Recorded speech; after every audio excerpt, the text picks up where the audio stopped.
While I work on future videos, I decided to do a Q&A to celebrate reaching 1,000 subscribers, so I can answer some questions about myself and future videos and the channel in general.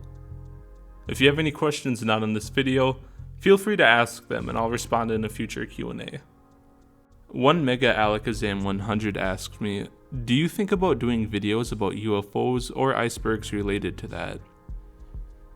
I am thinking about doing an iceberg video on the different types of aliens, however, unless somebody sent me like a pre-made UFO iceberg, I probably wouldn't make a video on UFOs for a while at least. I'm more interested in the actual different alien species than the UFOs themselves. Tef Team asks, what inspired you to do YouTube? Around 2015-ish, which is when I started my channel, I was watching a lot of horror-related YouTubers.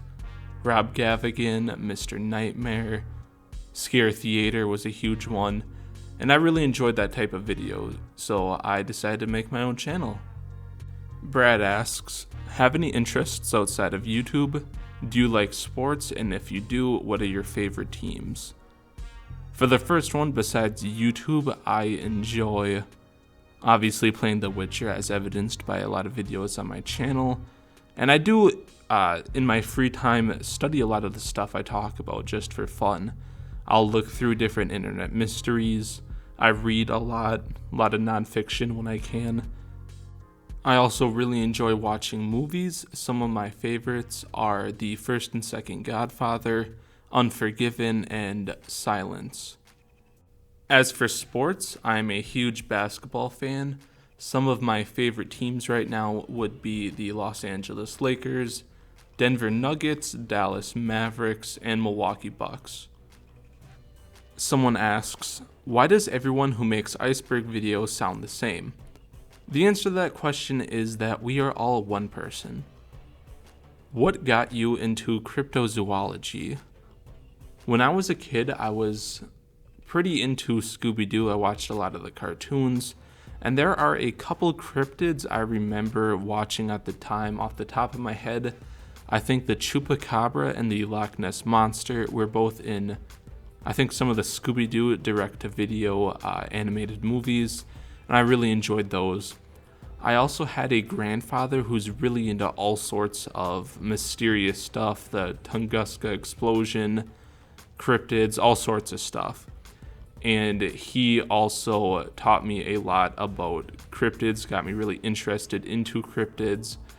And then for my birthday one day, before I even knew what cryptozoology was, I received a book, kind of a illustrated guide to cryptids.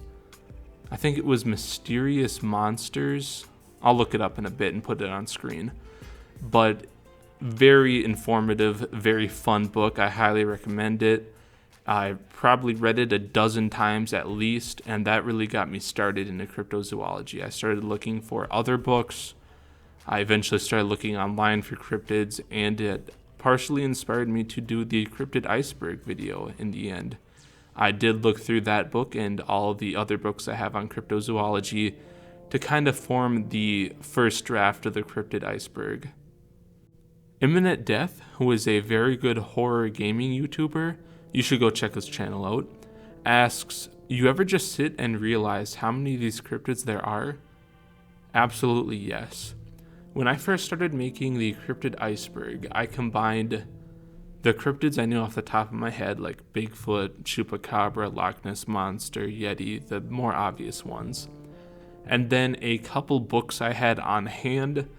I combined all those cryptids and I got to around 90 cryptids. Since then, I've literally added hundreds of new cryptids to the Cryptid Iceberg.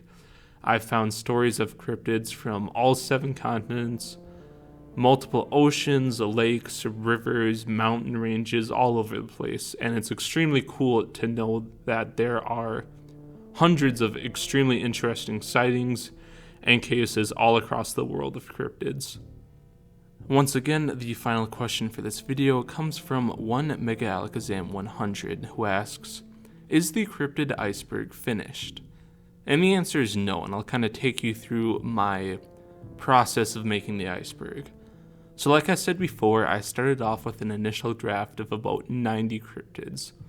But as I continued researching, I realized that there are tons of cryptids out there. So since I did want to make part 1, part 2 of the Cryptid Iceberg, and at least start making the actual videos while I was still working on the rest of the iceberg, I decided to make the first few layers, which are kind of the least obscure cryptids, ones that most people may have heard of already. And then while I was researching them and making those videos, I would also at the same time be looking for more obscure cryptids to put on the bottom layers of the iceberg.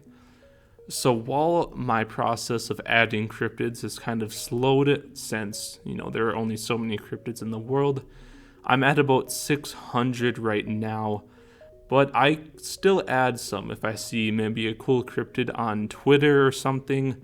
While I'm researching a cryptid, I might come across another cryptid that I didn't have on the iceberg before. I'll just continue adding those to the iceberg.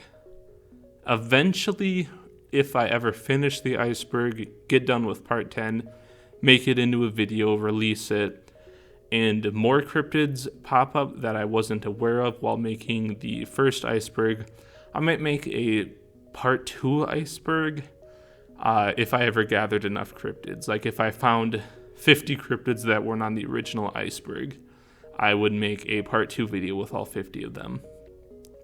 So in a way, I guess the Cryptid Iceberg will never end as long as I'm finding enough new cryptids. But eventually I will finish the 10-part Cryptid Iceberg, or 10-layer Cryptid Iceberg that I've been going through right now. Thank you all for watching, and thank you all for 1,000 subscribers. I really appreciate all the support I've gotten so far. If you want to support me, check me out on Twitter and Patreon, which I'll have linked below. If you have more questions, feel free to put them below or send them through Twitter and Patreon. Have a good day, and I will see you in the next video.